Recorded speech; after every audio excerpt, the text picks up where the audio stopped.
TV 2020 ekranlarından merhaba sevgili izleyenler. Gündem Özel programında Diyalog Medya Grubu Genel Yayın Yönetmeni Sayın Reşat Akar'la birlikte sizlerleyiz. Evet, bir haftanın daha sonuna geldik. Hemen bugünün konularını sizlere kısaca özetleyeyim. Yangınlar maalesef durmak bilmiyor. Güngör'deki yangın henüz söndürülememişken bugün de Teknecik yakınlarında Çatalköy'deki çöplükte başlayan yangın bölge halkını huzursuz etti. Ekiplerin müdahalesiyle neyse ki yangın kontrol altına alındı. Konuşacağız. Bir diğer konumuz elektrik kurumunda 600 milyonluk para kaybı konusunda henüz bir açıklama yapan yok. Biz hala da elektrik sorununu konuşurken Güney Kıbrıs, İsrail ve Yunanistan'ı deniz altından bağlayan elektrik şebekesi için start veriliyor. Ayrıntılarını değerlendireceğiz. Üçüncü konumuz Mavi Gök Havayolu Şirketi'nin Kuzey Kıbrıs hükümetine yaptığı başvuruyu geri çekmesi sonrasında hükümet konuyu yeniden tartışmaya başladı.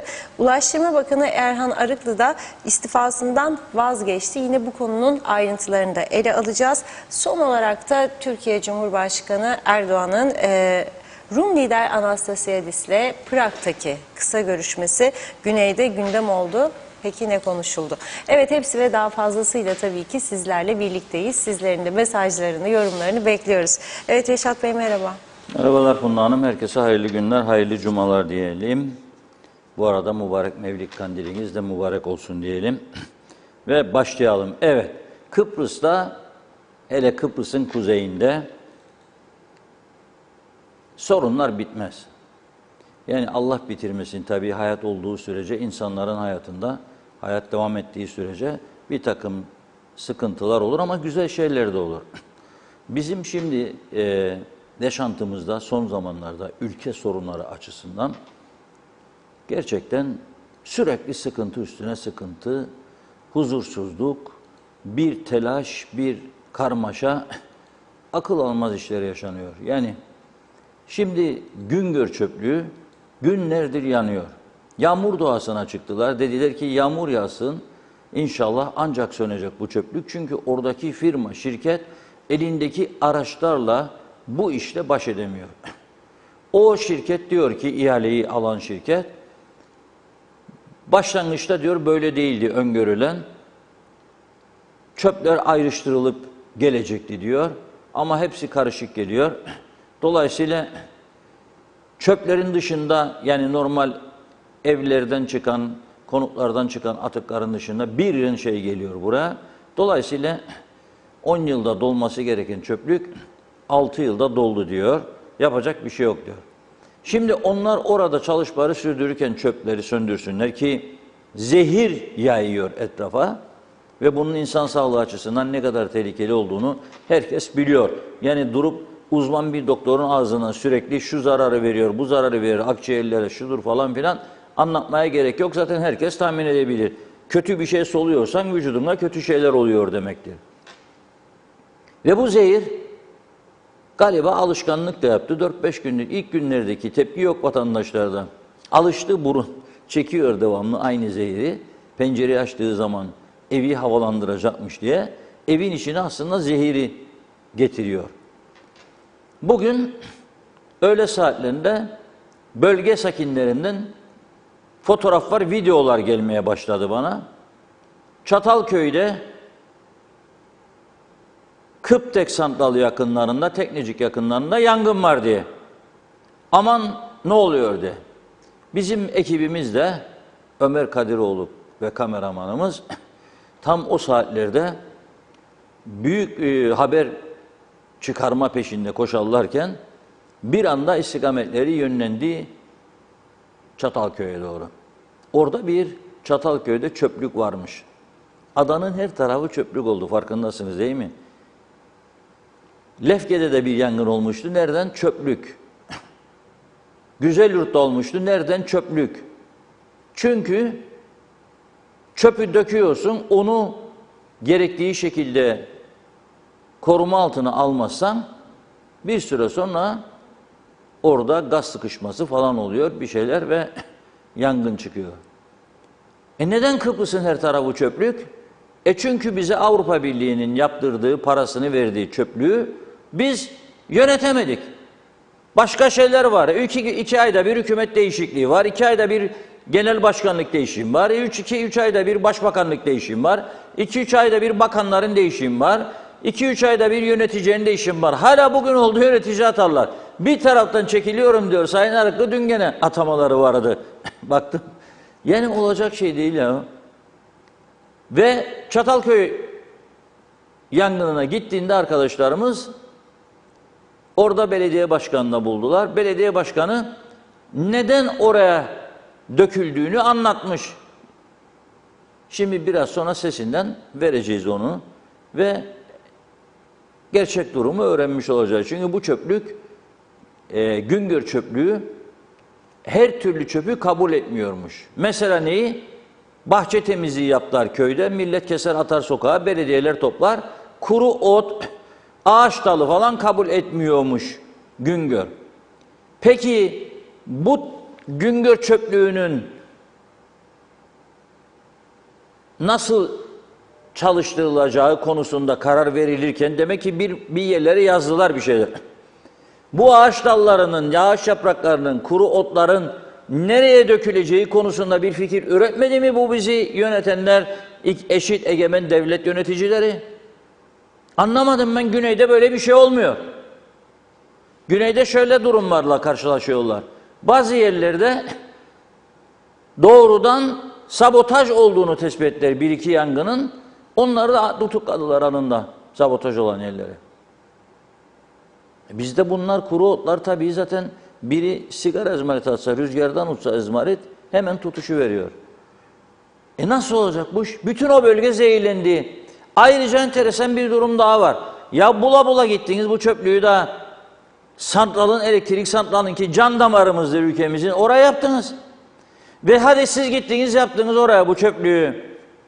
Bu kadar bu tekneciyi savunan arkadaşlar, hani Kıbrıs Türk'ünün bağımsızlığı elden giderdi, teknecik bir şey olursa başkasına özelleştirirse elektrik, hani bizim işte kendi egemenliğimiz, haklarımız, hukuklarımız, kendi öz malımız, verirsek özele peşkeş sınıfına girer, bu iş olmaz, peşkeş verdirmeyik, yedirmeyik falan diyenler, hani o kükreyen eski sendikacılar, ya buna nasıl izin verdiniz siz? Ya tam santralın yanı başında.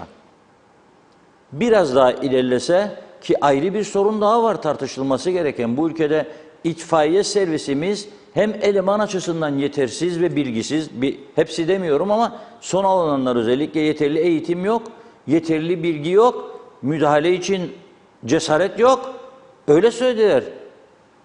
Daha önceki çıkan yangınlarda bizim arkadaşlara Ağırdağ yangınında evlerde insanlar yanabilir, girin bakın dediğinde bizim muhabirimize yok dedi, biz ne girelim eve dedi. Ya biz de yanırsak dendi.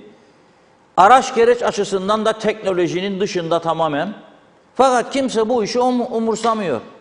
Nasıl olsa diyorlar bir yangın olduğunda ey ana yolla diyecek, bekleyecek 6 saat, 8 saat, 10 saat sonra, çünkü anada da sık sık yangınlar var. Kalkacak bir uçak da gelecek ya bir helikopter. Baktık olmadı, eşit egemen falan şeyini bir kenara alacak. Diyecek ki ey Anastasiadis yolla bize uçaklarını da kurtar, neticede senin de memleketindir falan. Ya da İngiliz üslerine sarılacak Birleşmiş Milletler'e. Tamam. Ne güzel alıştık ya bu işlere, başkalarının gücüyle, yardımıyla. Biz yakacak, başkalarından yardım isteyecek, gelip söndürecekler. Sen bir çöpü yönetemiyorsan ve devamlı her zaman yangınlara vesile yaratıyorsan, ondan sonra hangi güce dayanarak sen burada farklı siyasi politikalar geliştiriyorsun ya? Senin hiçbir şeyin yok. Bak vazgeçtim uçaktan, helikopterden. Senin normal yangın araçların yok. Doğru dürüst yollarda kalıyorlar. Dökülüyor yolda. Yangın yerine gidinceye kadar yolda kalıyor araçların. 2 itfaiyenin müdahalesine bakıyorum. Bir Güney Kıbrıs'a bakıyorum. Bir başka ülkelerdeki müdahale edenlere bakıyorum. Tam teçhizatlı, koruma altında itfaiyeciler. Bizimkine bakıyorum, kısa kollu tişört, hiçbir koruma yok, maske yok, bir şey yok, gidiyorlar. Ama hiç kimse de rahatsız olmuyor bu durumdan. Bu şekilde yangına müdahale edilemeyeceğini, edilirse de böyle zehirlenecekleri göz göre göre zehirleniyorlar orada. Ondan sonra başlıyorlar genç yaşta hasta olmaya, akciğer hastalığı, şu bu falan filan, solunum yetersizliği. Sonra bunu devlet tedavi edecek ilaçlar, doktorlar, moktorlar. Bu yapı bir yönetim ciddiyeti ortaya koymuyor. Kimse kusura bakmasın.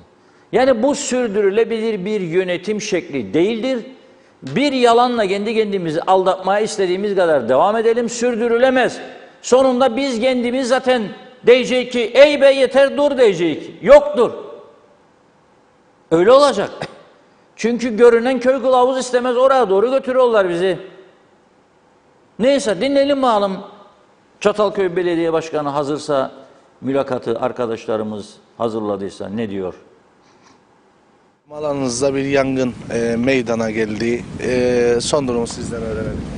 Evet, biliyorsunuz bunu yıllarla, 10 yıllardan beri burayı transfer istasyonu olarak kullanıyoruz. Yani evsel çöpleri Güngör'e buradan transfer ediyoruz. Ama yeşil atığın burada depoluyoruz ve zaman zaman da gömme suretiyle depolamaya çalışıyoruz. Bugün işte bu yeşil atığın olduğu yerde bilmediğimiz bir nedenden dolayı bir yangın çıktı. Ve şu anda bu yeşil atığın sönmesini bekliyoruz. Evet. Yeşil atığın Güngör çöplüğüne götürülmesi söz konusu. Yok, yeşil atığı Güngör çöplüğü kabul etmiyor zaten. Dökebileceğimiz, depolayabileceğimiz başka devletin gösterdiği bir alan da yok. İşte belediyeler kendi başlarına çözüm üretmeye çalışıyor. Kendi başına da organizasyonun eksik olmasından dolayı çözüm üretmeye çalıştığında da bu noktaya geliyor aslında. Biliyorsunuz Girne bölgesinin yeşil atıkla ilgili büyük bir sorunu var. Geçmişte işte Alsancak Belediyesi ile ilgili, Lapta Belediyesi ile ilgili, Girne Belediyesi'nin işte Beşparmak Dağları'ndaki ocakların, taş ocaklarının içine dökmesinden dolayı tepki konması, işte bizim de buraya dökmemiz yeşil atığı büyük sıkıntı yaratıyor. Tabii bununla ilgili gerçek anlamda proje üretilmesi gerekiyor, devlet eliyle yapılması gerekiyor. Çünkü neticede bu yeşil atıkların bertarafı dünyada yöntemleri çok basitti. Yani geri dönüşümü kazandırmak lazım. Ama gelin görün ki belediyelerimizin çok güçsüz oluşu, ekonomik olarak hem teknik olarak çok güçsüz oluşu şu anda bunu imkansız kılıyor açıkçası. O yüzden böyle vahşice depoluyoruz, vahşice bertaraf etmeye çalışıyoruz. Gün sonunda da bu şekliyle karşımıza bu soruna çıkıyor.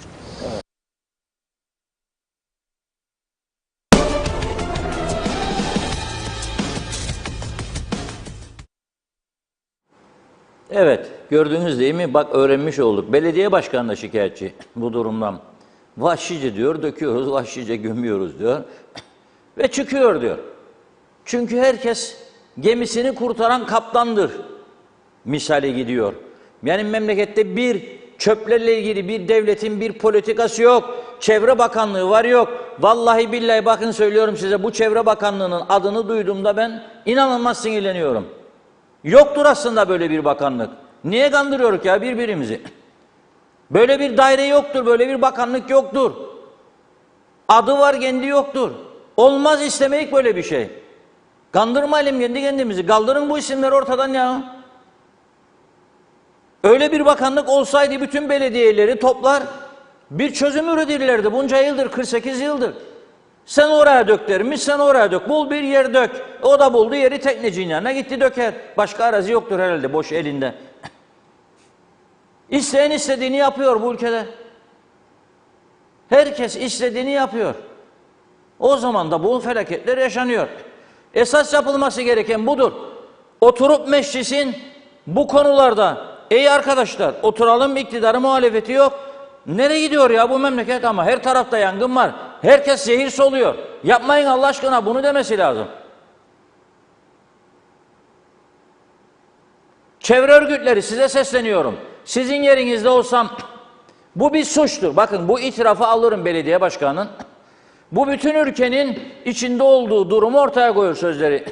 Bu sözlerden yola çıkarak KKTC devletini gider dava ederim. Alırım elime mahkeme kağıdını. Ondan sonra da giderim Avrupa İnsan Hakları Mahkemesi'ne veririm bunları.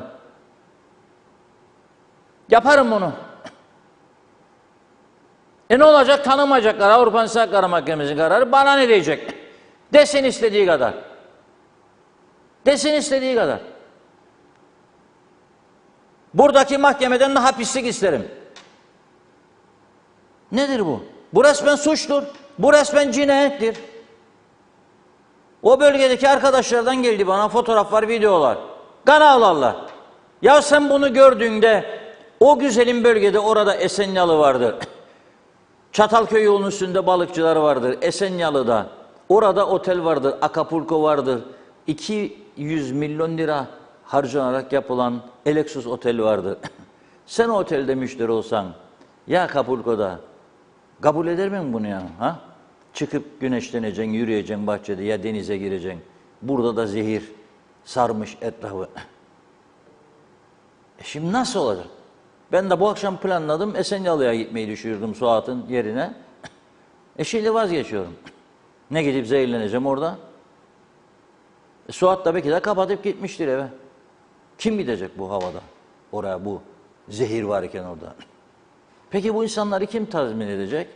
Kaybettikleri paraları kim tazmin edecek? Evlerine kim ekmek götürecek bu insanların, bu esnafın? Ben siyasetçilere bunu sorarım. Sadece siyasi açıdan birbirinizi dövme değil, federasyondur, entegrasyondur, şudur budur politikaları. Biraz içimize dönelim. İçimizde sorunlar her geçen gün artıyor. İhmaller, sorunlar her geçen gün artıyor. Sabahleyin Bülent Dizdarlı buradaydı doktor. Ne güzel anlattı. Eskiden diyor çalıştaylar yapıldı, bilmem neler yapıldı, bilmem neler yapıldı diyor. Ne yapılması gerektiği konusunda hastanelerde çıkan sonuçlarda oy birliği de vardı. Fakat hiçbiri yerine getirilmedi diyor. O zaman ne yaparsınız bu çalıştaylar falan? İş olsun diye. Gösterecek ki iktidara geldiğinde birisi, ha bak ben ilgileniyorum sağlık politikasıyla. Şimdi bugün baktım, sosyal medyada gene bana da özelden çok mesaj geldi. Dün bir bayan yazmıştı. Güzelyurt'un tek kadın doğum doktorunu aldılar, Güzelyurt'tan Girne'ye götürdüler. Dün yazmıştı bana. Bugün başka biri yazdı. Tek kalp doktoru varmış. Onu da götürdüler. Yahu diyor 30 bin insan var bu Güzelyurt ve civarında diyor. Hiç mi bizim önemimiz yoktur? Tek kalp doktorun tek kadıncıyı aldın sen Girne'ye götürdün, bıraktın orayı boş. Sağlık Bakanlığı ne yapsın? Yeni daha koltuğunu da ısıtmadı. İnşallah şanslı olur da ısıtır. Ama ben çok uzun görmüyorum. Görmüyorum. Bıraktım Elmazi'yi, hem Abdülaziz Falcı, Elmazi'yle Abdülaziz astroloji uzmanı. Şimdi Hindistan'da birini buldum. Yahu Baba. Onu arıyorum. O bana söylüyor ne olacağını. Öyle çok uzun bir ömür görmüyorum. İnşallah Noel'e kadar, hani dediler ya Noel günü yapacaklarmış yerel seçimleri. İnşallah devam edebilirler ama pek umutlu değilim yani. Hindu Baba da öyle diyor, öyle değil diyor. Yani zordur işleri diyor. Gitti gidiyor diyor. İyi bile gittiler bence. Yani Faiz Bey'in döneminden daha uzun gitti bu şimdiki hükümet. Bu durum budur. Yani biz bu yaşadıklarımıza bakarak eğer umut beslersek gelecek için ya aklımızda sorun vardır ya kendi kendimizi kandırmaya alıştık. Hani bazı insanlar yalan üstüne yalan söyler de zanneder ki doğrudur, kendini inandırır da sonra başkasını inandırır. Aynı durumdur bu da. Yani ben buna bakarak kendi kendimi inandıracağım. Yalanı görerek, bilerek nasıl inandıracağım? Yani mümkün değildir. O yüzden enteresan bir durum var. Ama çevre örgütleri de biraz harekete geçin, gımıldanın arkadaşlar. Gidin ve verin yargıya. Bu resmen bir suçtur ve tehdittir.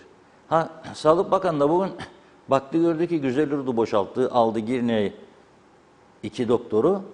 Bu daha da döndü dedi ki 56 mı 52 mi doktoru kadroladık dedi. Geçiciydiler. Bu güzel hareket. Yeni doktor da alacak dedi. Hemen bugün bastı açıklamayı. Münhal ilan ediyorlarmış. Yeni doktor alımı için hastanelere. Paradan haber gel. 25 bin liraya doktor, 20 bin lira doktor bulamazsın. Bulursan da ancak hiçbir yerde iş bulamayan veyahut da gelip 2 saat orada gösterip gidip kliniklerde, hastanelerde, özelde çalışacak olan insanlar belki orayı müşteri adresi olarak kullanmak amacıyla gelebilir. Ya tam güne geçeceksiniz sağlıkta ve eğitimde ve iyi para vereceksiniz, uzman doktor bulup getireceksiniz ya da bu iş hikaye. Bu iş hikaye. Geçici formüller bunlar. Kalıcı, ciddi hiçbir şey yoktur. Ben görüyorum bunu. Onun için Güzelüt halkı da 3-5 kişi bağırır, doktorumuz gitti Girne'ye. Çoğunlukla zaten sessiz, ne yapalım ya o der. Oturur kahvede mahvede eleştirir, o kadar. Orada biter bu iş. Enteresan bir durum yani. Gerçekten nasıl götürecek bu işi bilmiyorum. Öyle eşit egemen demekle olmuyor bazı işler. Veya barış gücüne res çekerek de olmuyor. Barış gücün askeri koymayık. Mesai dolmuştur 1 yıllık Dışişleri Bakanlığı'nın. Başka bir iş yapmasına gerek yok. 1 yıl yeterlidir. Aha bak, resti çektik. Ya tanıyacaksın beni, gelip anlaşma imzalayacaksın ya da öyle böyle. Dün cevabını Sayın Erdoğan Prag'dan verdiği kendilerine zannederim. Akıllı olan insan almıştır cevabını. Ben aldım. İyi ki Diyalog Gazetesi var. 1. sayfada bugün Sayın Erdoğan'ın Rum lideri Anastasiadis ile görüşmesi. Diyalog Gazetesi'nin 1. sayfasında. Çık yukarı. Samimi pozlara bakar mısınız? Kötü mü yaptı? Hayır, iyi yaptı. Çünkü Sayın Erdoğan iktidara geldiği günden beri, 2002 yılından beri Kıbrıs konusunda bir adım önde politikası izliyor. Kimseden saklamadı bunu. Ama Rumlar tanıyamadıydı tam olarak kendilerini. Anlam planı 2004'te hemen 2 yıl sonra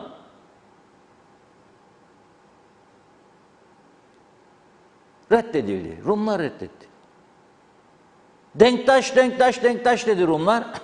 Bak dediler, bizde Magarios, İspiros Kipriano, Yorgo Vasiliou,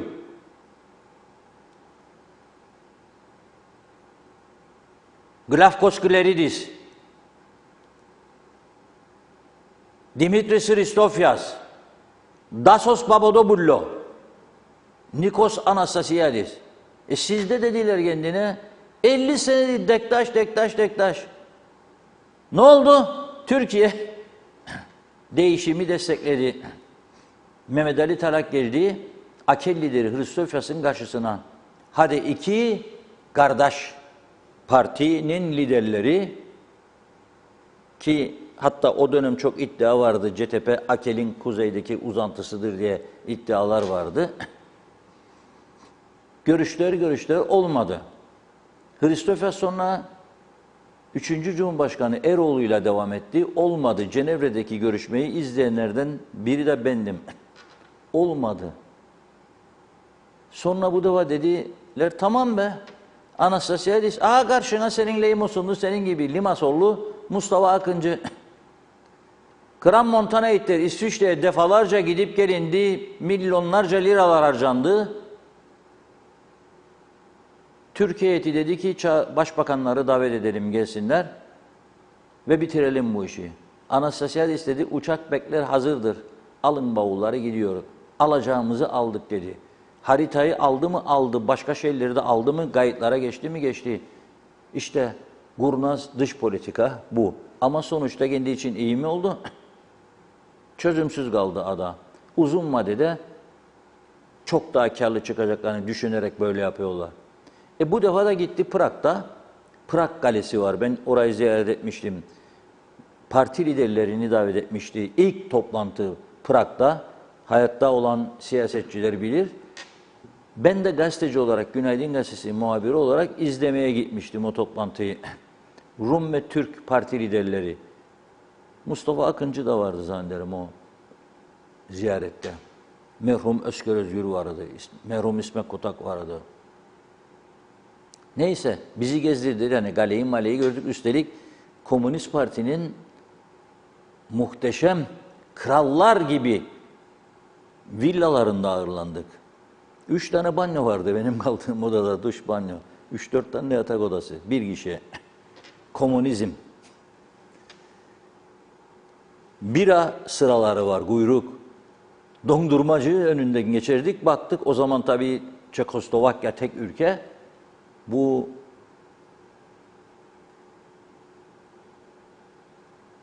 ne zaman oldu? 80-90'lı yıllarda. Tam hatırlayamadım. Bu ne dedik? Sorduk bizi gezdiren rehbere. Dedi ki dondurma sırası dedi. Nasıl dondurma almak için dedim 2,5 kilometre sıra mı olur? Evet dedi. Bir başka yerden geçtik. Bu da dedi ekmek sırası. Onun için evet devlet satar ekmeği dediler. Sonra bak ne oldu bunlar? Avrupa Birliği üyesi oldular. Ayrıldılar Çekoslovakya. Avrupa Birliği üyesi oldular. Şimdi kalmadı o rejim. Ekmek kuyrukları, dondurma kuyrukları. Devletçilik bitti. Biz hala devletçilik, devlet yönetsin elektriği, devlet yönetsin telefonu, devlet yönetsin işte şunu bunu, devam. Piyangoyu. Ya olacak iş değil. Neyse. Ne görüştü Sayın Erdoğan'la Anastasiadis ayaküstü? Çok kısa bir görüşme oldu. Fakat Türk ajansları bu fotoğrafları dağıttı. Biz de oradan aldık yani fotoğrafları. Bugün Rum gazetelerinde geniş yer aldı bu diyalogda olduğu gibi. Birkaç dakikalık bir görüşme diyor Rum basını. Anastasiadis demiş ki Erdoğan'a, Kıbrıs sorununu görüşmenin zamanı geldi demiş. Erdoğan da kendisine, bu fikre katılıyorum ancak uygun zaman şimdi değildir demiş. Ve Rum basını bunu böyle yorumluyor. Erdoğan bu yanıtla diyor, bir yandan Kıbrıs sorununun tartışılmasını reddetmediğini, diğer yandan ise Kıbrıs sorunuyla ilgili görüşmelerin Türkiye açısından uygun bir zamanda yapılacağını netleştirdi diyor. Şimdi Şubat'ta Güney'de seçim var. Anastasiadis seçimden önce istese de çözemez. Haziran'da da Türkiye'de seçim var. Dolayısıyla inşallah maşallah Haziran'dan sonra hazırlanalım. Şimdi bazıları der ya hani yetti artık, bitti artık. Bu çözüm gelsin falan filan. Bazıları daha ileri gider. Türkiye elini eteğini çek diye falan. Çekerse ne olur tabii. O ciddi tartışılmadığı için. İnşallah günü gelir tartışır herkes. Tabii çözüm istiyor muyuz? İstiyoruz. Ama tamamen giderse ne olur? Onu ciddi tartışmadığımız için bilemiyoruz. Sadece kafamızdan film şeridi gibi geçiriyoruz. Evet Suna Hanım buyurun. Evet, mesajlara başlayalım. İlginize çok teşekkür ediyoruz. Bugün de çok yoğun giden mesajlar da bir hayli oldu. Gördüğüm ilk mesajla başlayalım. Mehmet Ali Özdemir iyi yayınlar dilemiş. Erol Canseç, Allah aşkına Reşat Bey, proje yapıp Avrupa Birliği'ne sunsalar eminim anında destek alacaklar. Maalesef proje üretecek yetenek yok diyor. Ersin İşemi kolay gelsin demiş Mehmet Şenler de. Can Onur, komşumun sıkıntısı için yazıyorum. Sosyal yardım alarak geçiniyor. 2 çocuğu var. Çocukların okul ihtiyaçlarına harcama yapınca ev kirasını ödeyemedi. Başbakanlığa yardım için yazdı. 1 aydır bekliyor dönüş yapsınlar. Aradığı bütçe yoktur denildi. Kadın çok zor durumda, hala daha bekliyor. Okursanız çok memnun oluruz demiş. En azından ses olur belki. Can Onur'un mesajı. Adem Şakacı da Çorlu'dan selamlarını yolladı bize. Sadiye Düşünmez, Reşat Bey çevreciler bu işlerle değil emirnameyle uğraşıyor. Doğan Falyalı, yığılmış moloz ve çöpler ateşlenip yakıldığı zaman, yandığı zaman su sıkıp üstünü toprakla kapatmak çare değil, için yanar ve aşırı koku duman, karbondioksit salar, daha uzun bir süre yanmasına sebep olur. Toprakla örtüp yakılan kömür ocağı gibi olur. Deneyin ve görün diyor. Çare yanmamasını sağlamak. Çağatay Doğuner, Çatalköy Belediye Başkanı diyor ki bilmediğimiz bir nedenden dolayı yangın çıktı. Bilinmeyecek ne var? Çevre Bakanlığı hemen istifa etmeli ama yerine gelecek olanlardan hiç hayır gelmeyecek. Şahsen zerre kadar güvenim inancım yoktur. Mehmet Uluçaylı da iyi yayınlar kolay gelsin demiş. Mustafa Ölmez, önlem alınmazsa çok sevdiğimiz Karpaz'ın da akıbeti böyle olacak. Çünkü bu bölgede çöp sorunu var. Çöp dökecek yer yok gibi. Erenköy Belediyesi dip Karpaz sınırlarına çöp dökmeye devam ediyor. Belediyeler birleşince de aynen devam mı edilecek merak ediyorum. Herkes umursuz. Peral Börte, evet, Çöplüğün mimarı diyor oradaki oteldedir. İlk çöpleri oradaki yolu kapatmak için dökenler onlardır. Sırf halkın oradaki plaja gitmesini engellemek için demiş. Rıfat Server 2020'li yıllarda jetgiller gibi uçan arabalar ve çok ileri bir teknoloji hayal ediyorduk ama maalesef taş devrini yaşıyoruz. Kerim Akgün kalp doktoru yok, özele gittim, güzel yurtta kulak doktoru da yok. Ali Çeliker kolay gelsin demiş. Bayram Özel, Reşat Bey duygu ifadelerinize ve yüreğinize sağlık. Ülke sorunlarını sizin gibi yürekli bir şekilde gündeme getiren bir basın yayın yoktur. Haspolat köyümüz sorunlar yumağı oldu. Yine sizleri bekleriz demiş. Bekir Elmazoğlu, benim bildiğim Avrupa Birliği yeşil atıkların kompost hale getirilip tekrar kullanılabilmesi için Lapta'da belediye ortaklı bir projeye para vermişti. Mehmet Güleç, bu çıkan yangının dumanını Türkiye Sağlık Bakanı Fahrettin Koca ve beraberindeki Alexis Otel'de bulunan doktorlar konferans veriyorlar. Bu dumanı çekerek diyor. Olacak iş değil demiş. Yazıklar olsun. Bu rezaleti konuşuyorlar Reşat abi. Ferda Küçülmez 15 sene bu çöpleri oraya atarak dağ yaptılar. Santralin sol tarafı olur. Kokudan orada durulmaz. Görüntü çok çirkin. En sonunda orayı da yaktılar. Başka türlü temizlenmesi zor olur. Denize kadar inmeye başlamıştı çöpler. Hayırlı yayınlar size. Mustafa Siyami Karaman, bir tane endokrinoloji doktoru vardı hastanede. Doktor Maroşuna. Nedir durumu demiş. Dayanamayıp istifa etti. Ne olacak bu hasta insanların durumu diye soruyor.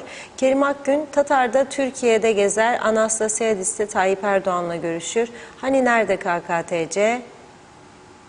Evet, emojileri atlayalım. Necdet Mavi Gözlü, Kuzey Kıbrıs Birleşik Afrika Pakistan Cumhuriyeti'nden bize hayırlı yayınlar diliyor.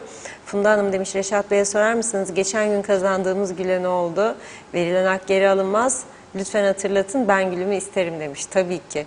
Erol Hasan Avustralya'dan selamlarını yolladı. Bülent Küçük, insancıl, başarılı, güzel yayınlarınızı gönülden tebrik eder ve her zaman daimi olmasını dilerim dedi. Nazime Nalbant, evet, haftanın son cuması, herkese mutlu akşamlar, hayırlı kandiller, mübarek günde okunan tüm dualarımız kabul olsun. Haftanızın da iyi geçmesini dilerim, sevgiler. Evet, son birkaç mesaj var. Hasan Nihat Erduran, Kıbrıs Türk siyaseti 1963 işgal ve istilası sonrası bizsiz Kıbrıs Cumhuriyeti'nin yok kadar var olduğunda bile anlaşamıyorlar. Ne tuhaf bir durumdur böyle yazdı. Zehra Sencer Karpaz'dan sevgilerini yollamış, harikasınız diyor. Çok teşekkür ediyoruz. Hüseyin Koltan da kolaylıklar diliyor. Sevgilerimle iyi ki varsınız. Zehra Sencer hayırlı kandiller, cumalar diliyorum. İsmet Ezel, sağlıkta ve eğitimde tam gün olamaz demiş. Elif Osman da kandilimizi kutluyor. Londra'dan sevgilerini yolluyor. Evet, Hasan Nihat Erduran, minik belediyeler çöp kanalizasyon gibi büyük işlerle baş edemezler. Karpaz'da 7 belediye etkin, verimli, denetlenebilir diyor. Denetlenebilir. Kolay gelsin. Mehmet İnancı 48 aynı terane. Bundan sonra bir şey olacağı yok. Çalsın sazlar oynasın vekiller demiş. Evet, son olarak Hasan Nihat Erduran da Diyalog Gazetesi'ndeki vergilerin yayınlandığı sayfaya dikkat çekiyor. 25. sayfada. Evet, devam edeceğiz mesajlara. Ara verelim şimdi. Reşat Bey buyurun. Evet, teşekkür ederim. Şimdi bir arkadaşım, izleyicimiz yazıyor. Radyoda yok musunuz bugün diyor. Hayretle karşıladım. Varız, ne olmamız lazım. Arkadaşlar unutmuş olabilirler. Bazen oluyor böyle şeyler.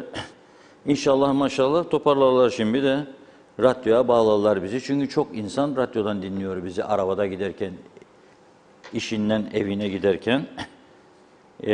İnşallah bağlarlar. Bu çok önemli. İşte böyledir. Anında ceza vermezseniz bu işler düzelmez. Anında vereceksin cezayı. Yeni gelen de bilecek ki başı ağrıyacak, ona göre gidecek. Evet, şimdi bir duyum daha aldım. Sabahleyin yine uyandığımda güneyde çalışan Altan Karakuş arkadaşımız yazdı. Her gün dedi aynı işkenceyi çekiyoruz. 3. kapıyı açmaz bizimkiler dedi. Yok eleman ki, her gün söylerim ben de. O kadar para akıyor buraya, bir metan kapısını yahu idare edemediler bunlar. Bir metre, ya istemiyorsanız ilan edin, biz güneyden adam istemeyi, kapatın kapıları. O zaman görürüm sizi bakalım bunun içinde. Açlıktan herkes geberir bunun içinde. Açık, kapatın kapıları göreyim. Gücünüz yeterse kapatın kapıları bakalım. Nedir bu yaptığınız işkence insanlara ya? Şimdi gene yazıyorlar bana oradan, Rum'da sıkıntı yok diyor.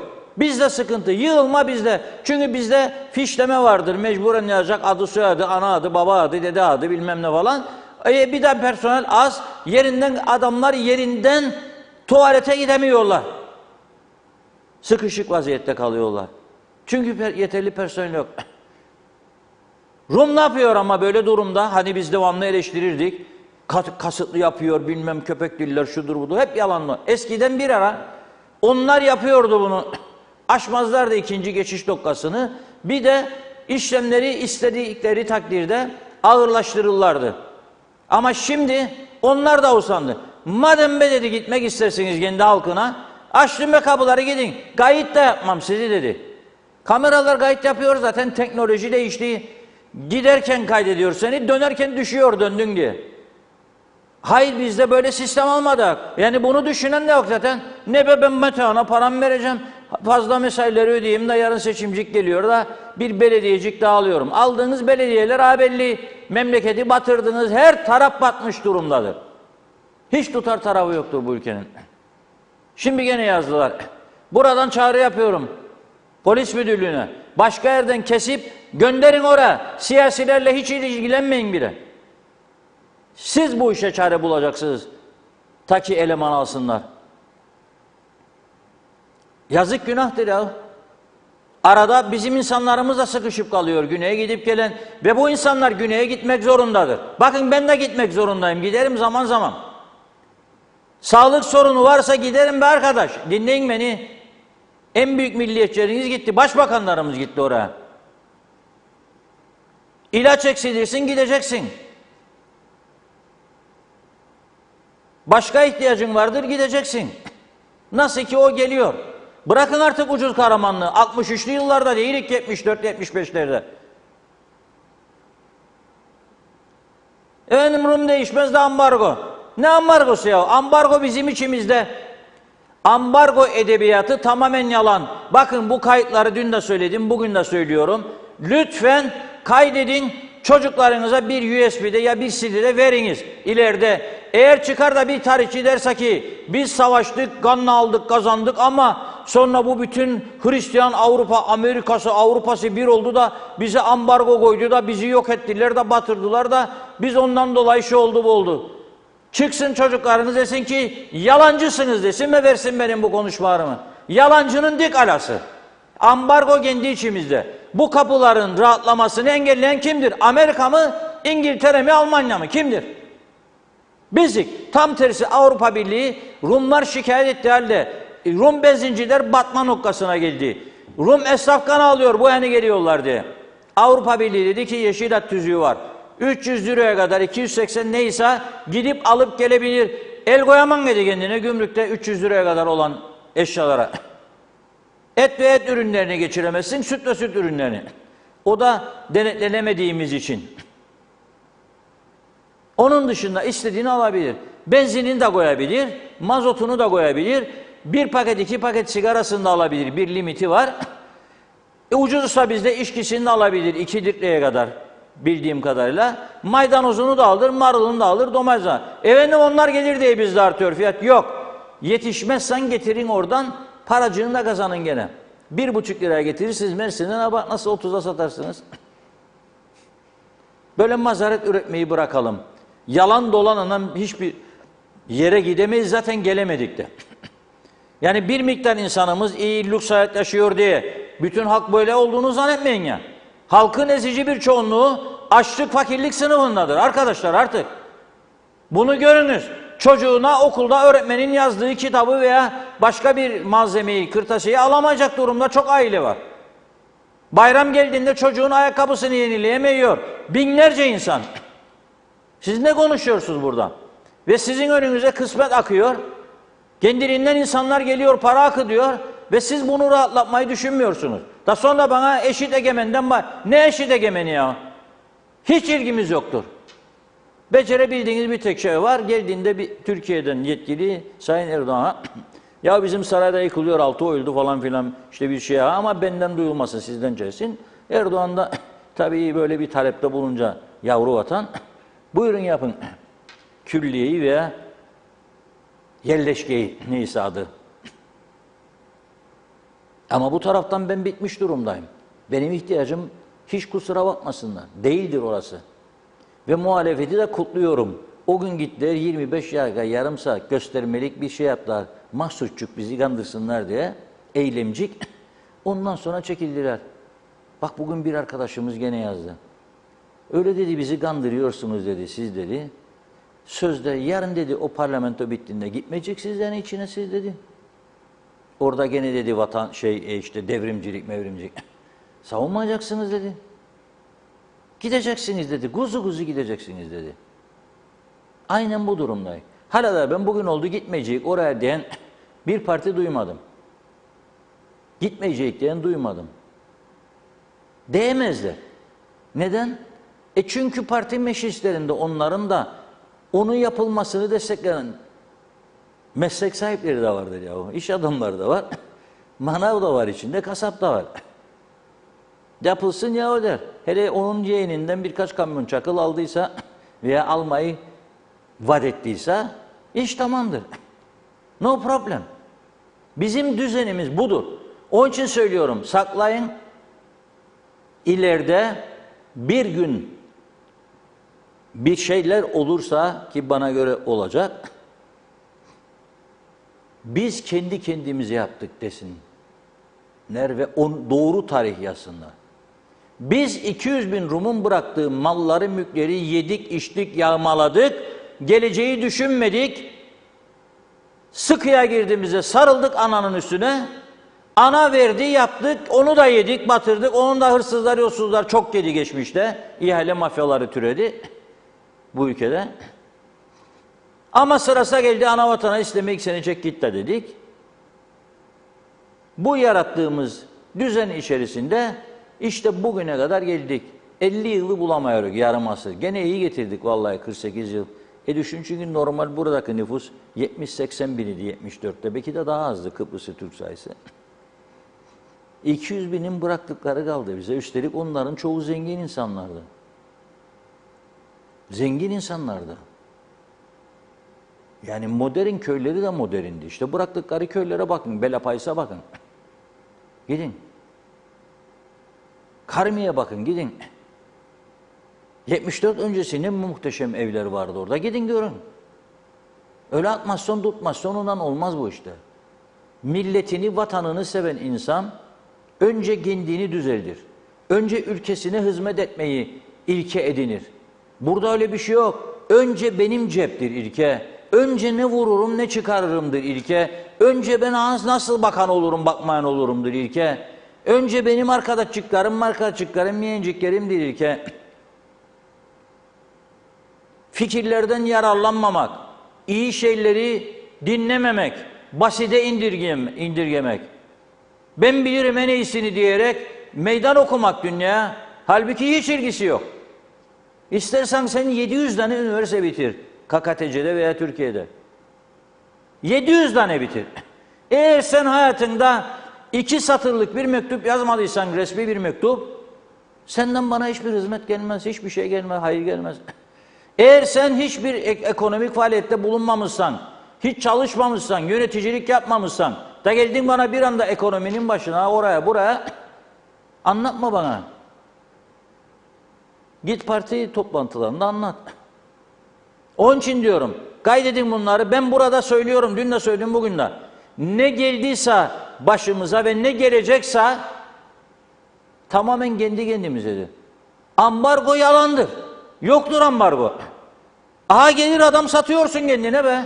Ambargoyu sen koyan gelmeden buraya yoktur elemanım. Açamam bir kapı daha. Ne gelirsiniz be başımıza bela. Domatesi bağlı ettiniz bize. Ambargo sende be. Sen koyuyorsun ambargoyu.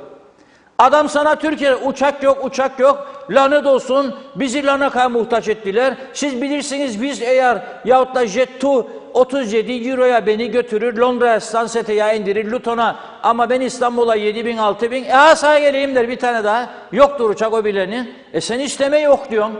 İstemi yok diyorsun. Niçin? Görmediği için mi seni? Nedir derdin nedir? Niçin görmüyorsun? Yahut da bir ülkenin kaderi, ekonomisinin kaderi 3 tane 5 tane bakanlar bundaki arkadaşın elinde olacak ya ama neyi konuşursunuz siz? Sistemin nerede senin? Tüzüklerin nerede? Nedir senin ulaşımla ilgili kalıcı kararların, tüzüklerin, yönetmenliklerin, yasaların nedir? Yoktur. Kimse gelen onun ağzından çıkacak ikiliğa bağlı. Gittim görüştüm benimle beğenmedi şeklimi. Diyecek ki biz tamam ihtiyacımız var ama yani sizinle bu şimdi biz arkadaşlarla görüşmemiz lazım. Parti meclisine falan götürmemiz lazım. 6 sene gitsin. Adam geldi sana hastane yapayım dedi. 1,5 milyarı da hazırladım dedi. Rejim değişecek, anayasa değişecek, başkanlık sistemine geçecek dedi. Acele karar verin, parayı da bloke ettim dedi Sağlık Bakanı. Biz beklettik. Bakalım. Karar verici, hukuki açıdan bizi, irademizi teslim alır mı almaz mı falan filan. Ya bu kadar da şaşırmış ördeklere benzedik. Olmadı hastane. Pandemi çıktı. Buradan yalvardım Ali Bey'e. Gelin size otel verelim ya dedim, bulduk otel dedim. Yok dediler. Ne münasebet biz sana muhtaç olacak ya birine. Biz Allah'ın izniyle halledeceğiz bu işleri. Hastaneyi de aşağı devlet hastanesini, özel hastane. Sonra dediler 15 gün sonra gerisin geriye bu yani. Ne yaptık hani bilmediler. Allah acıdı bize. Çok daha büyük hareketler olabilirdi. Zaten bazı ölümlerin de ben olacaktı da oldu diye düşünmüyorum. Onu da nokta koyayım. Sağlıkçılar istediği kadar söylesinler. İstedikleri kadar. Kurtarılabilecek adamların olduğunu düşünmekteyim. Çünkü öyle şeyler duydum ve gördüm. Yaşadım da, ailemde de. Ben açık ve net söylerim. Severim açık konuşmayı. Çok sıkıntılarımız var sağlıkta. Teşhis koymada da sıkıntı var. Tedavi yöntemlerinde de sıkıntı var. Ameliyatlarda da sıkıntı var. Sen istediğin kadar ambargodan söz et bana. Kapıyı, barikatları kapatsan da sağlık sorunu varsa bir adamın ya atlayacak telden o yana geçecek ya uçak bulursa Türkiye'ye gidecek. Bu kadar basittir bu işler. Kendi kendimizi kandırmayalım. Bazıları oturdu yüksek maaşların üstüne 40 yaşında, 45 yaşından beri emekli ve bana kabul edilemez fikirler sunuyor. Ambargo bizim kendi kendimize de tekrar ediyorum. Sana bir Türk şirketi, Türkiye'ye bu yıl 2 milyon turist götüren bir şirket, dünyanın birçok ülkesinde turizm faaliyeti olan bir şirket, diyor ki yılda yaklaşık 400 milyon dolar getireceğim sana ve ucuzlayacak fiyatların turizm patlaması yaşayacaksın. Sen ona cevap bile vermiyorsun. O da çekiliyor. Senin uşağın mı ya insana? Sen kimsin de seni bekleyecek bunlar? Dünyanın saygın şirketleri. Kimsin sen ya o da beni bekleteceksin? Öteki de güneydeki adam getirsin diye vize aradı. Larnaka'yı üst olarak kullansın. Yalvardılar, yakardılar, gittiler. Şampanya aynen karşıladılar kendilerini Larnaka havaalanında. Adam geldi Macao'dan, Hong Kong. Geldi lüks otel gazino yapıyor. 600 milyon euro yatırıyor diye. Anastasiadis gitti kürek attı temeline. Siz oteller 200 milyon yatırdı. Mesela bazıları otellerin açılışına gitmediniz. Yahut da gidip hayırlısı olsun demediniz. Ya biri görür saymış da sermayemiş, emrinemişmiş, girmişmiş. Bak. Ya o işte diyorum ya kuzey ya güney bir balyoz bu işi düzeltecek. Başka hiçbir olasılık görmüyorum. Darbe olamayacağına göre buradaki darbe destekçisi değilim. Bu böyle. Sabah uyandığımızda hepimiz de sağ kalkarsak, sağlığımız yerindeyse Allah'a şükür bugün de sağ kalktık değilim. Budur. Başka bir şey yok. Başka bir şey yok. Yani 3 kuruş biriktirdiysen yatırıma yönleneceksin, bileceksin ki bir ay sonra seni batırabilirler. Ya 1 yıl sonra. O paran gider ve dilenci durumuna gelin. Bu da sağdan soldan para dilenmeye başlar. Borçları ödeyemen mazbatalar gelmeye başlar. Onun için 3 kuruş kazanıp hemen gidip hanıma bir tane şarokacık almayı uygulamalarını, o alışkanlıkları da bırakalım bir kenara. Adam bir müteahhitçik işe girer, idare eder kendini, partisi gelmiştir, rozet var falan. Verir kendine bir ihalecik, adamı ilk işi söz verdim hanıma diyor, alacağım ona bir cipcik diyor. Alacaksın cipcik de sonra battığında sektör, ya bunlar seni ödemediğinde cipciğin taksitler duracak. Gelecek mazbatalar kapıya. Vazgeçin bu uygulamadan. Mukavele imzalayın istediğiniz kadar. Mevcut yönetimlerle KKTC'nin kim gelirse gelsin yönetimlerine. Geçersizdir. İstediği kadar damga pulu koysun üstüne yapışsın, tükrüklesin, güm güm mühürler. Bana göre geçersizdir. Ne yapacaksın seni ödemediği zaman? Ne yapacaksın? Gidip maleyi mi basacaksın? Yoktur be kardeş diyecek sana, yoktur. Yoksa yoktur. Tabii bu arada geçmiş olsun Dima Çağıner arkadaşımızı aradık, bağlayalım. Sesi çıkmadı otelcilerin çünkü böyle bir olay oldu. Siz otellerinize turist getiremiyorsunuz. Size turist getirecek bir şirket çıktı. Konuşamıyorsunuz. Meğer bir sağlık sorunu varmış. O yüzden İstanbul'daymış. Geçmiş olsun dileklerimizi iletiyorum. Ama lütfen erken bir zamanda çıkın siz de ortaya. Söyleyin. Ne istersiniz? Ne dersiniz bu olana bitene? Erhan Arıklı Bey de benim önemli projelerimi engellediler. İstifa edeceğim, hükümette kalmamın manası yok dedi. Ünal Bey ile görüşmeye gittikten sonra değişti. Yok dedi, istifa yok dedi. Bugün de Bakanlar Kurulu var. İnşallah orada toplantı devam ederken bir şeyler gider oraya, aşureler, maşureler, tatlı yiyip tatlı konuşurlar. Daha hükümette bozulmamış olur. Aşure iyidir. Mevlid kandili şimdi hele simit helvası da olabilir. Bir güzel helva, üzerine de bademleri dizsinler. Çocukken çok yerdik. Evet, durum budur. Türkiye Cumhurbaşkanı sırası gelecek mesajını verdi görüşmelerin. Yani bu iş kapanmış değildir. Onun için sağa sola meydan okumayın. Halkımızı da aynı adayı paylaştığımız insanların yanında daha da düşman göstermeyin, azmettirmeyin onları yarın bize bir durum olursa kötülük yapsınlar. Ama bizim tarihimiz 200 binin bıraktıklarını yiyip içip yağmalayıp Türkiye'den de paralar çekip onları da yağmalayıp başarısız, plansız, programsız, basit, temelsiz bir siyasetin kurbanı olmuş, kendi kendilerini kandırmış zavallı Kıbrıslı Türklerdir tarihimizin özeti. Zavallı Kıbrıslı Türkler. Para gören bir süre sonra demedi mi ya bize çağırırım dedi, Urfalıyı dedi, Diyarbakırlıyı sana gösteririm gününü dedi. Bizim Kıbrıslı. Sonra da şiddet artmış Kıbrıs'a şikayetler. Sen dedin mi 3-5 kuruş bulunca cebine yanındakini, rakibini dövdüreceksin diye getirip dışarıdan da ya göstereceksin gününü diye. Sen dedin, biz dedik. 3-5 kuruş kazanınca evde dedik hanıma. Ama ne yaparsın? Yerleri silen mopluyorsun. Ya camlar. Otur sağa 2 tane getireyim kadın. Çünkü geliyor, bir şeyler dönüyor. Yatırıma döndür. Yok, sadece yatırım nedir dikkat edin. Ya inşaattır, Rum mallarını yapıp satacak. Ve yatıp satarken de bazı zaman zaman tapularını vermeyecek, hırsızlık çalacak, başkasına da satacak. Yahut da yaptığımız tesisleri arıtma götürmeyecek. Kanalizasyon katkısı vermeyecek, belediye geldiğinde biraz daha yardım yok diyecek. Ne be hırsızlar sizi diyecek. Kendi testimizi doldurmanın dışına hiçbir şey düşünmeyecek. Sonra diyecek ki işte Rumlar silahlanıyor, milliyetçi kesim. Biz Allah razı olsun ana sen ne yapıyorsun? O silahlanırsa senin güvenlik kuvvetlerin vardır. Kendin ne kadar katkı koydun, güçlendirdin güvenlik kuvvetlerini. %1 koyalım, güçlendirelim dediler.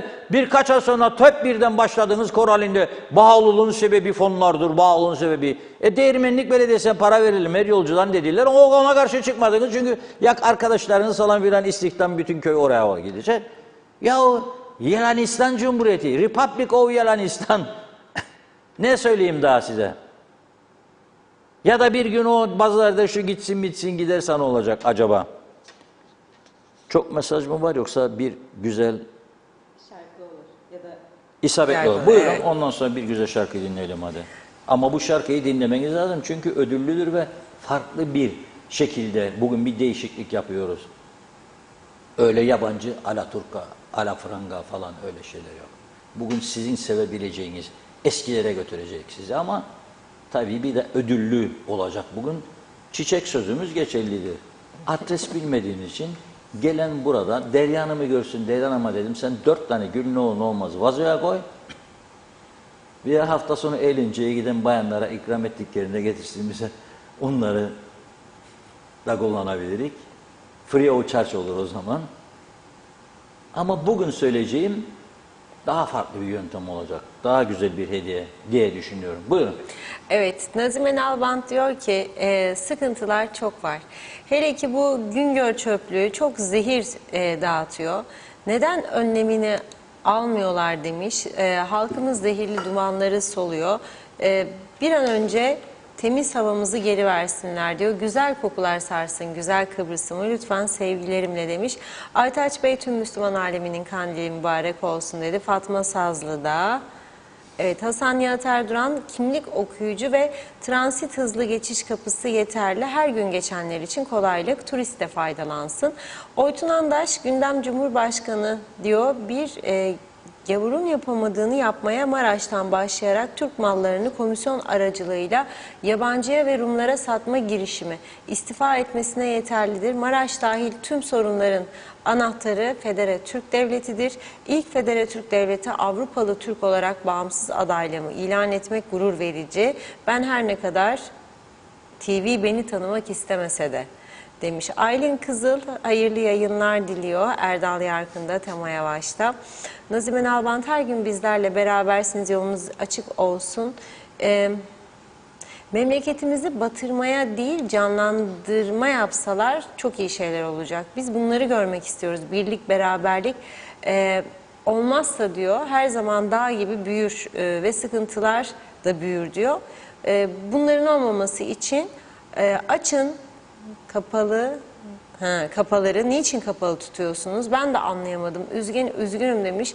Uyanın geç olmadan iyi mutlu akşamlar diledi. Hasan Nihat Erduran ambargolardır diyor bu halimiz. Bir tek o söylüyor. Diyor ki güneye ihtiyacımız olamaz sadece turist ziyaretiyle olur. 63'ten beri soyuluruz, sömürülürüz demiş. Ensemizde zengin Rum. Biz olmadan devlet oldular, sefasını sürerler diyor. Evet Halil Ertem, biz engellilere yetmez aldığımız maaş. Bir ev bile dünya kadar para. İmkansız yani bir şey sahip olmamız. Her şey imkansız bu maaşla. Evlilik hayal. Bu maaşla hangi kız evlenir demiş. Herkes cebini düşünür. Biz ne yapalım? Evlensek bile kirayı nasıl ödeyeceğiz diyor Halil Ertem. Hatice Mumin iyi yayınlar diledi. Doğan Falyalı. İkinci Dünya Savaşı'nda İngiliz asker ihtiyacını karşılamak için tüm iş yerlerini kapattı. Zaten fakirlik çok, iş yok, güç yok. Kurulan askerlik şubelerine müracaat eden vatandaşa numara verilir, kıyafet sağlanır, doğru eğitim kamplarına ama bir sorun var. Çoğu verilen komutu anlamıyor. Öğrenmek için çaba harcamayanlar, sağa dön komutu verilince sola, sol deyince sağa dönen askerleri gören İngiliz komutan bunları soyun evlerine gitsinler diyerek bunlar ancak timsahlara yem olur demiş. Timsahın sağa solunu bilmeyen neden bilecekti ki?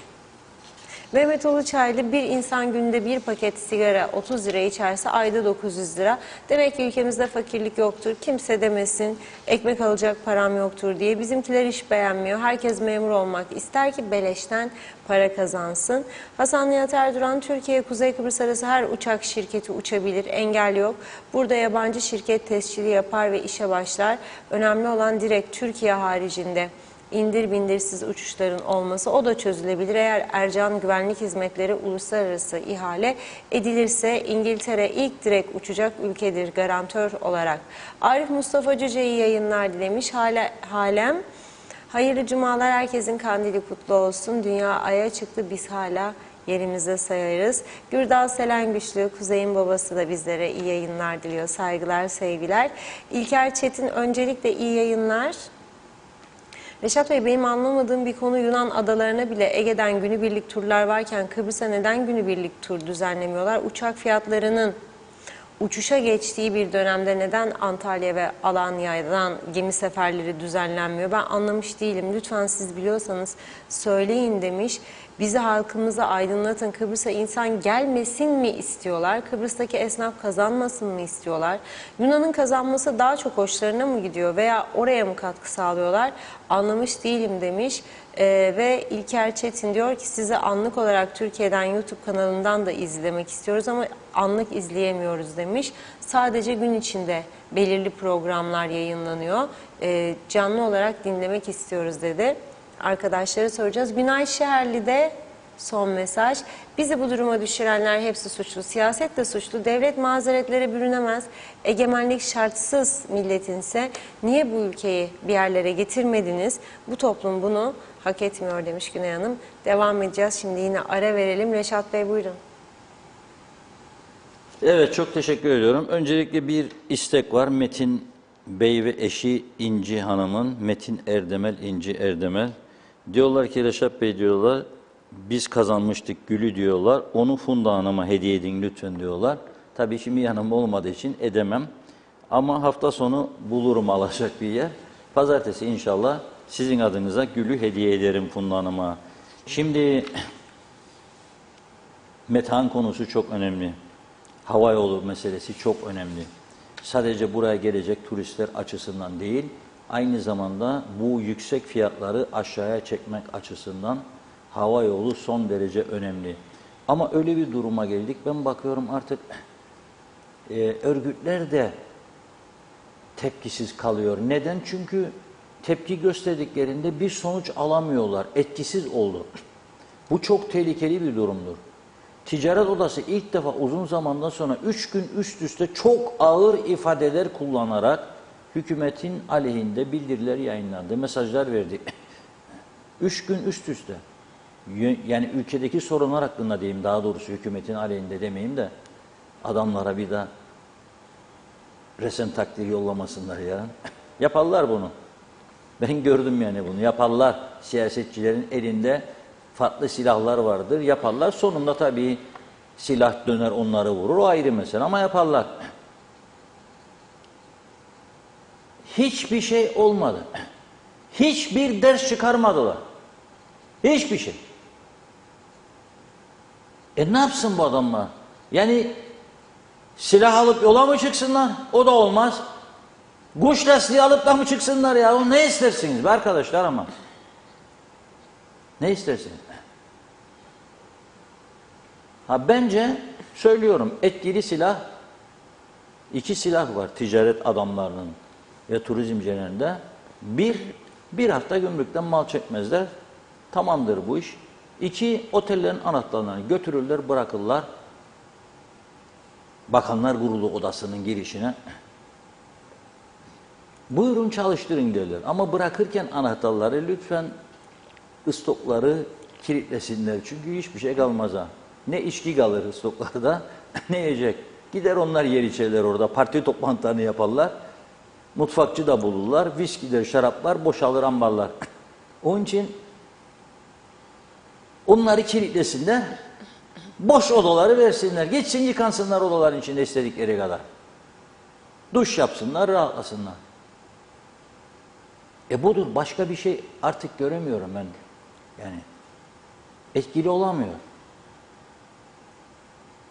Durum bu kadar basit. Ya eğer baktınız gördünüz ki olmuyor, yapılamıyor, teşekkür edip çekileceksiniz. Yani Erhan Bey'in de bu saatten sonra istifa edeceğim hükümette kalmanın manası yok deyip adamlar çektim Kıbrıs'tan başvurumu dediği halde tekrardan başbakanla görüşüp durumları hallediyoruz demesi gene çıkacak bu engeller karşısına. Bu ülkenin anayasası ve yasaları tamamen çürümüştür, faydasızdır, etkisizdir. Bu şekilde gitmez bu iş. 2, bu siyasi tablo, bu siyaset anlayışı, bu seçim sistemiyle bu ülke hiçbir yere gidemez. Yani bunu kabul edelim, gidemez. Çünkü bir daha siyasi kültürümüz yoktur. Bak adamlara alın İngiltere'yi. Bir basit mesele, koronalı günlerde başbakan evinde parti yapmış. Devlete bir kuruş masraf çıkarmamış. Partisine gelen arkadaşları, doğum günü partisine gelen arkadaşları, işçilerini beraber getirmiş. Ama bu, sen halkı eve kapatırken, eğlenceleri yasaklarken bunu yapıyorsun diyerek vurdular kendisini kalbinden. Sonunda gitti. Boris Johnson ve çok başarılı bir siyasi liderdi bana göre. En azından esprileri, halkçı davranışları, markete, alışverişe bisikletiyle gitmesi örnek hareketler. Yok biz korumada isterik 10 tane 15 tane burada tanınmamış devlette. Güzel orta insanların 2 doktorunu göndereceksin, sen doktorsuz kalacaklar. Ama sen onları korumayla gezeceksin bu ülkede. Yok bırak onları da 2 tane doktor yolla bakayım şeye. Metandan geçemeyecek insanlar, polis yok, siz polisleri koruma diye alacaksınız. Olmaz be arkadaşlar. Olmaz. Yani bu olmaz, bu şekilde olmaz. Evet. Her günkünden farklı bir şarkı ama önce enstrümantale gelecek. Enstrümantal bitince bir ödül açıklaması yapacağım. Dinleyelim.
Vallahi Türk sanat müziği olunca hemen izleyiciler buluyor.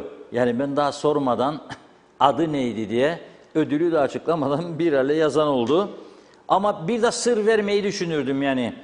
2 farklı sesten 25-30 saniyelik bir kesit vermeyi düşünürdüm. Hazırladık, verelim diyorum çünkü ikisi de çok mükemmel ses. Biri hayatta, biri bizlere veda etmiş birisi. Onun için bu 2 dev sesi sırf şeye girmeyelim diye, yayın yasaklarına girmeyelim, lisans meselesi var. Kısaca böyle 25-30 saniyelik bölümlerini verelim. En acı sözler dilime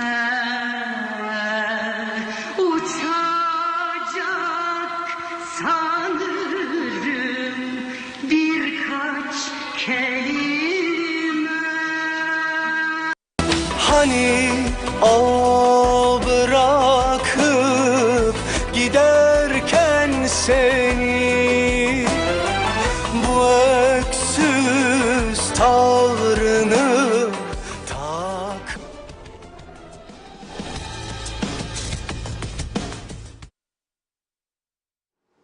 Evet, iki önemli, iki dev ses. Birisi Zeki Müren, tekrar Allah'tan rahmet diliyoruz. Çok büyük katkısı oldu Türk milletine. Hayata veda ederken bütün mal varlığını Türk Silahlı Kuvvetlerine verdi. Benzeri görünmemiş bir durum bizim ülkemizde diyorum yani. Rumlarda da çok var veren. O Amerikalı senatör Brademas falan var. Onları eleştiriyor bizimkiler. Yılda 1 milyon dolar Rum ordusuna silahlanma katkısı veriyorlar. Bizimkiler sadece ne yollamaz be Türkiye, bölsün be Türkiye, gitsin be Türkiye. Tamam da biraz da biz be. Yok. Hep bana. Toruncuya daha çok kalsın. Tamam kalacak zaten ya, korkma. Ama iyi bir ülkede yaşat torunu. Arabaya koyduğunda yollardan sağ selim götürüp götüremeyeceksin. Yani emin olamadığın bir düzende neyi ayırsan da fayda olacak. Ya da istediğin ülkede tahsil yaptır kendine, geri getir buraya. Ne olacak? Ne iş yapacak? O altta kalacak. Burada bir üniversitenin herhangi bir bölümünü bitiren partilidir diye onun amiri olacak be. Aha oluyor, görüyoruz. Kimi kandırıyoruz ya ama burada? Bu kadar yalanistan olmaz vallahi. Özür dilerim. Bu kadar yalanistan olmaz, olamaz. Neyse hediyemi de açıklayayım. İlk yazan 10 kişi yarından itibaren herhangi bir başsağlığı, acı kayıp gibi ilanları olduğunda bir yakını falan filan kimi arayacak? Derya Hanım'ı bizim. Derya Ercan. 24 saat görev başında. Derya Hanım'ı arayıp Diyalog Gazetesi'nden %50 indirim hakkı. İlk 10 kişi. Herhangi bir başsağlığı, acı kayıp ilanı Allah tabii gecinden versin.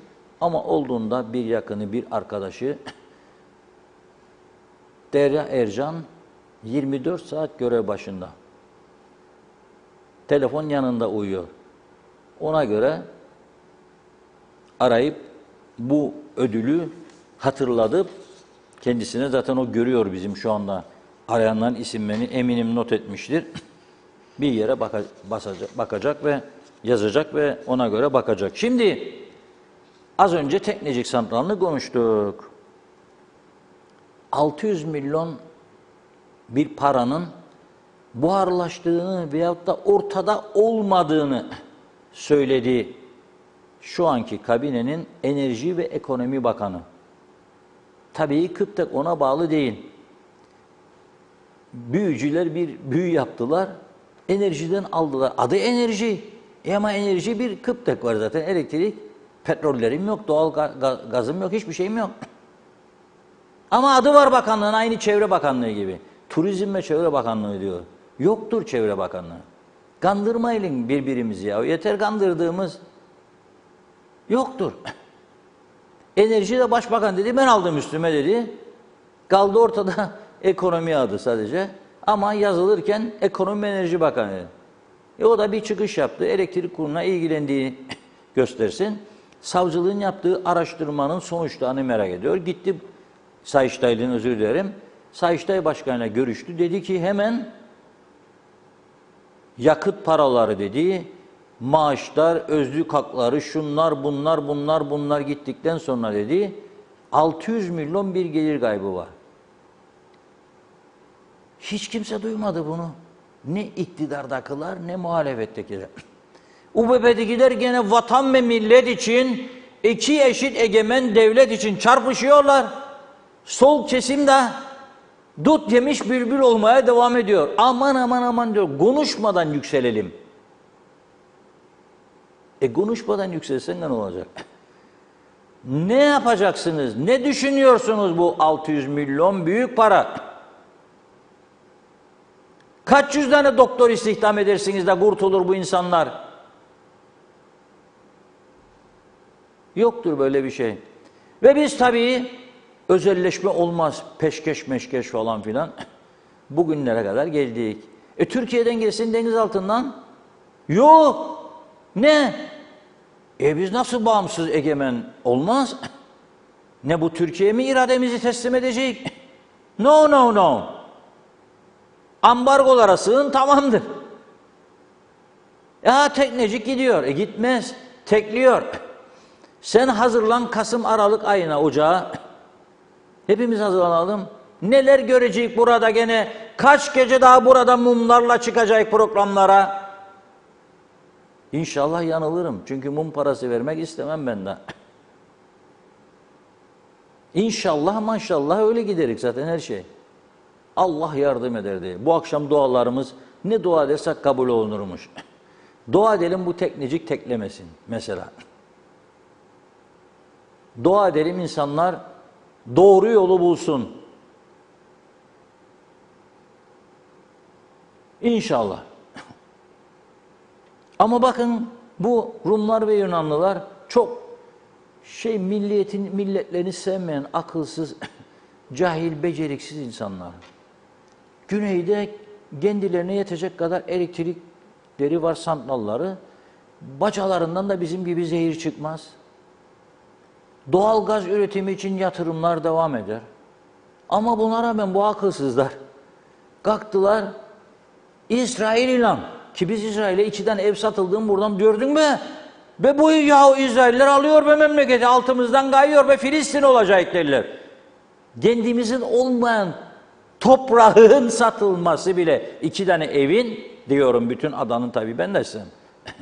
Ama satıldığı zaman bile bunu meyhane meze yapmayı adet haline getirmiş bir toplumun olaraktan bakmayıp görelim o federasyon için öldüğümüz federasyon olması halinde nelerinle karşılaşacağımıza ve şu anda nelerin olduğuna. Tabii onlar dediğim gibi onların IQ'leri bizim kadar yüksek değil. Onlar da çok düşük. Okul yok. İlkokulu bitiren tamircidir, mamircidir, gitmezler bir yere. Harvard bilmezler nedir? Oxford hiç bilmezler. Cambridge hiç bilmezler. Yok, University of London'mış şu an. Yok. Neyi bilecekler? Bunlarda öyle kafa yok. IQ çok düşük. Bizim gibi değiller. Allah farklı yarattı bizi bu tarafta. Özel besinler yolladı bize. Onları yediğimiz için çok yükseldi. Beyin korkunç çalışır, dinamo. Onlar ne yaptı? İsrail'le şimdi bir proje gerçekleştirdiler. Adını da koydular Euro Asya. Aylardır ama bizde bazıları olmayacak, etmeyecek, yapamazlar, edemezler. Nihayet bugün açıkladılar. Bir hafta sonra gelecek Cuma günü İnşallah, maşallah hepimiz sağ isek bizler camiye giderken onlar da o projenin startını vermiş olacaklar. 14 Ekim günü, Cuma günü Rum Başkanlık Sarayı'nda düzenlenecek törenle projenin fiilen başlamış olduğunu bütün dünyaya duyuracaklar. İsrail deniz altından kaplularla Güney Kıbrıs'a hangi köyüne gideceğini söylüyorum size.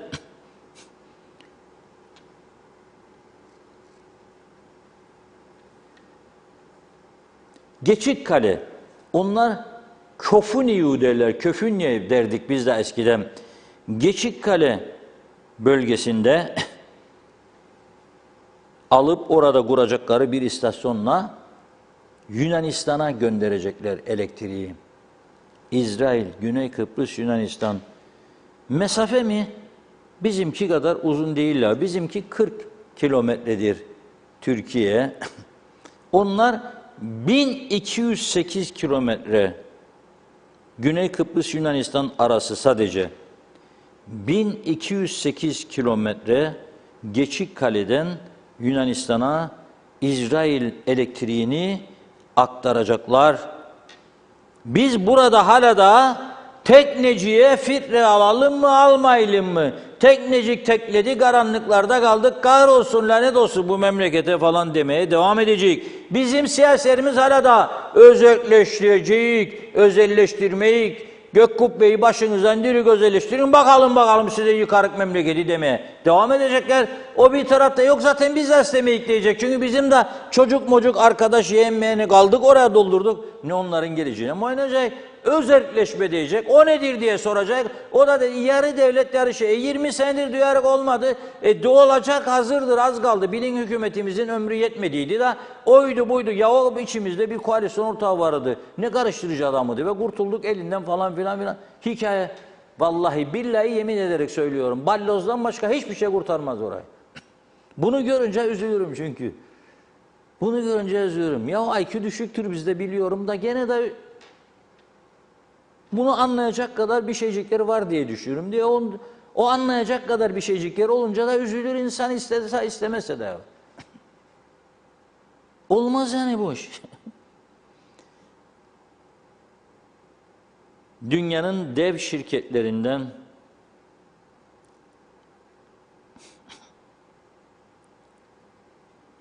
Siemens'e vermişler ihalesini bunun için. 1 milyar 700 milyonluk proje. Adamların elektriği yok mu ya? Var. Kurumları yok mu? Var. Eksa'dan gazda üretim projeleri devam ediyor mu? Evet. Güneş enerjisine yöneldiler mi? Evet. Buna rağmen bunu çünkü ülke gelişecek, turist sayısı artacak, yatırımlar artacak, daha çok yatırımcı gelecek, daha çok elektrik ihtiyacı olacak. Buna hazırlanıyorlar insanlar. 30 sene sonrasını planlayarak yürüyorlar. Ben de soracağım biz yönetenlere, var mı bir projeniz elektrik konusunda? Yahu ben yarın ne yiyeceğimi bilmem diyecek o da bana. Yapma diyeceğim, sen ülke yönetimini verdim sana. Tamam amma diyecek o da. Amma mamma yoktur. Amma mamma yoktur.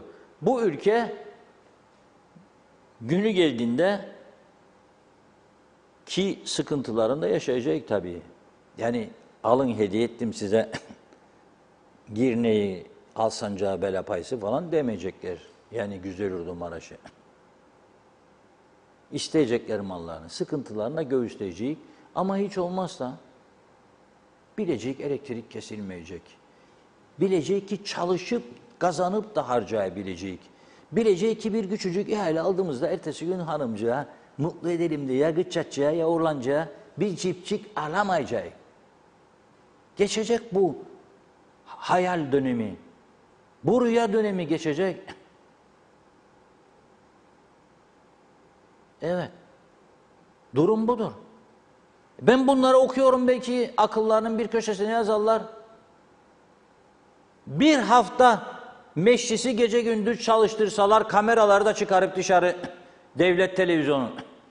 Çünkü o kameralar oldu mu birbirleri dönmekten başka bir şey düşünmezler. İzleyicilere şov yapacaklar. Diyecek aç izle ben de nasıl göstereceğim gene gününü diyecek. Mesela UBP'li CTP'li için o diyecek aç da görsün gene nasıl göstereyim. Gene derler biliyorsunuz. Bazı konuşmalarda kısaltılmış Kıbrısçadır. Gene veya kendine. Gösterecek gene diyerek 250 milyon aktarırlar. 3 kanallı devlet televizyonu. Ay'a çıktık ya, onun için gereklidir. Ondan sonra da bekleyecekler, eksikleriymiş tamamla. Ya siz bütçenizde para yok madem paranız yok. Bir tasarruf tedbirciyi alın da göreyim ben de.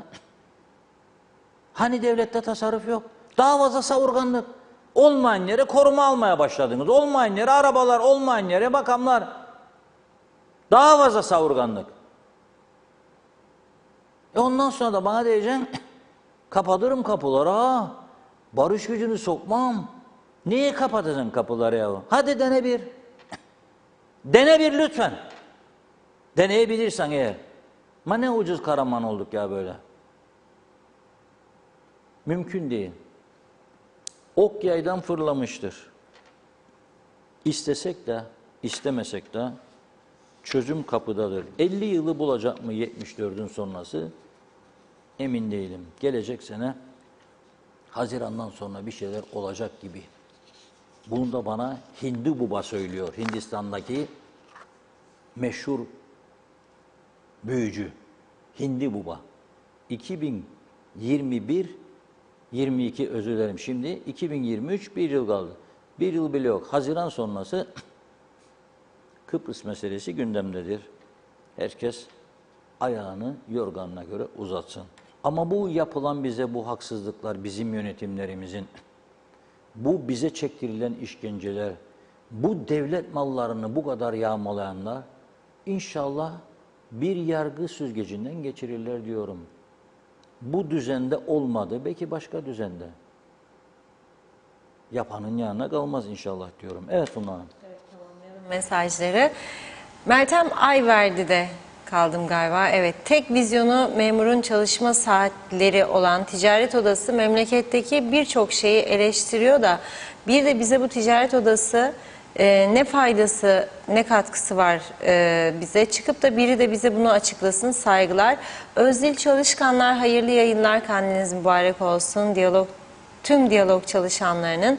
Rıfat Mehmet Ali, dallar budanmış bitkiler ne diye öğütülmüyor. Öğütme makineleri pahalı değil. Sonra gübreye döndürülür. Burada her belediyenin makinesi var. Benim evimde bile var. Bahçemden çıkan her bitkiyi gübreye döndürüyorum. Mustafa Gürsoy, evet ne yazık ki siyasilerin oturduğu koltuklar çok sıcak. Oturduktan sonra kalkamıyorlar. Müride Sevicer, yalan sözlerle dolandırıcılığı ortaya çıkan ve hırsızlık yapan, sokakta yüzümüze baka baka dolaşır, 250 lira çalan içeride demiş. Evet, Mehmet Bembeyaz, şimdi geçtim yangından, hiç daha sönmedi diyor. Evet, İzi Sofuoğlu, Hale Halem, Sevgi Gümüşşah şarkıyı söylediler, yazdılar. Kemal Osman Ceyhanlı'da, kandiliniz mübarek olsun. Her kurum ve kuruluş tel tel dökülüyor. Gören duyan yok dedi. Evet, Özdil Çalışkanlar'da Elif Osman, çok sevdiğim bir yorum demiş. Hasan Nihat Erduran, sözleri nefistir veda busesi. Necdet Mavi Gözlü de yazdı. Evet, Emete Gümüşok. Doğan Falyalı, biraz da marketlere gitmek gerek. Vatandaş vitaminsiz kaldı. İhtiyacını hapçıkla mı yoksa gerekli kaliteli beslenmeyle mi karşılasın? Hale bak da hizaya gel yazmış. Evet, bakıyorum. Hasan Nihat Erduran, müzik ruhun gıdası, ambargocu Birleşmiş Milletler başın belası diyor. Erol Topçu, hayırlı yayınlar. Leyla Göçmen Ahmet de çok güzel şarkılar. Ruhu şad olsun Zeki Müren'in. Sizlere de Allah iyilik versin. İyi ki varsınız demiş. Cesur yürekli Reşat Akar. Ay, teşekkür ediyorum Leyla Hanım'cığım. Çok naziksiniz. Sizlere de saygılar, sevgiler. Müride Sevicer, 10 yıl yaşadığı ev halkını yalan sözlerle dolandıracak. Çalacak ve adaleti bekleyeceğiz. Hak aramak için. Polis ben bir şey yapamam der. Hadi yalana bir şey yapamaz hırsızlığa diyor.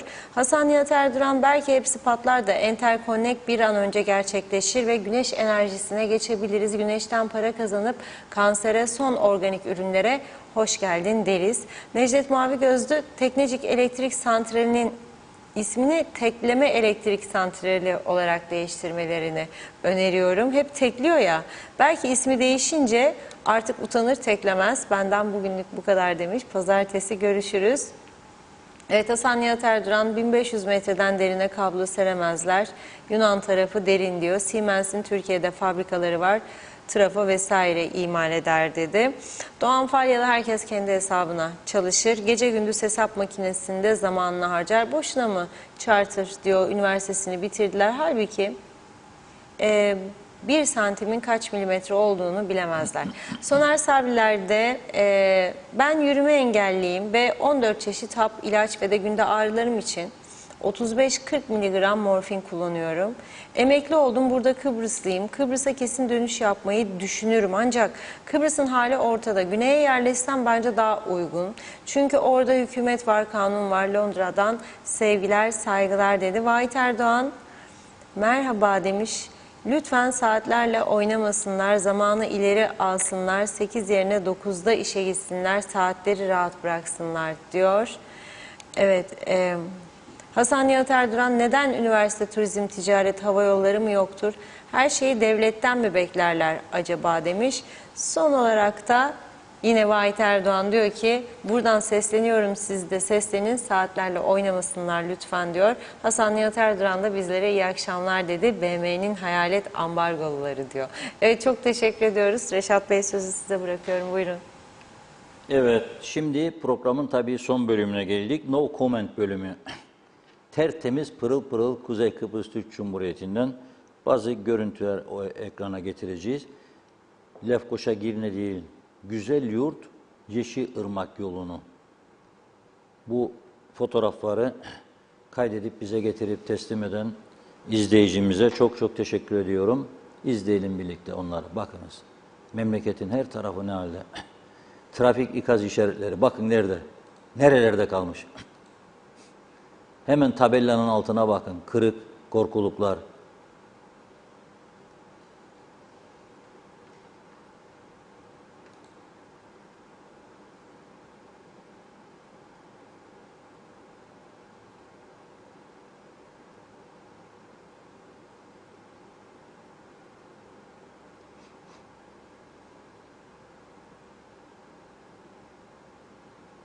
Bu halde ülke.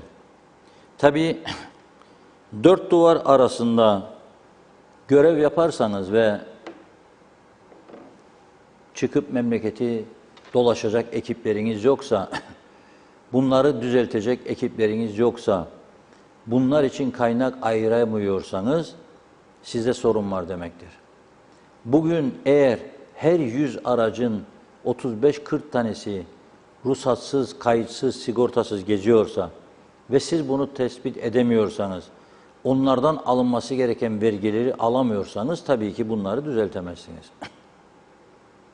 Siz eğer bazı yasalarınızı değiştirip cezaları caydırıcı hale getirmezseniz bu trafik kazalarını önleyemezsiniz.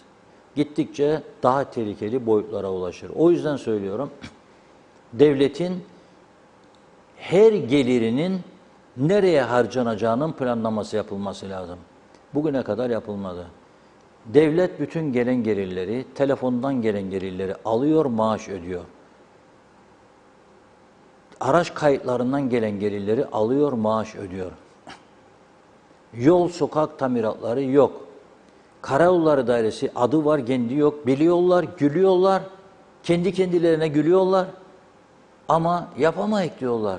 Bir elektrik direğindeki bir lambayı değişecek adamımız yoktur diyorlar. Bakanlar söylüyor bunları.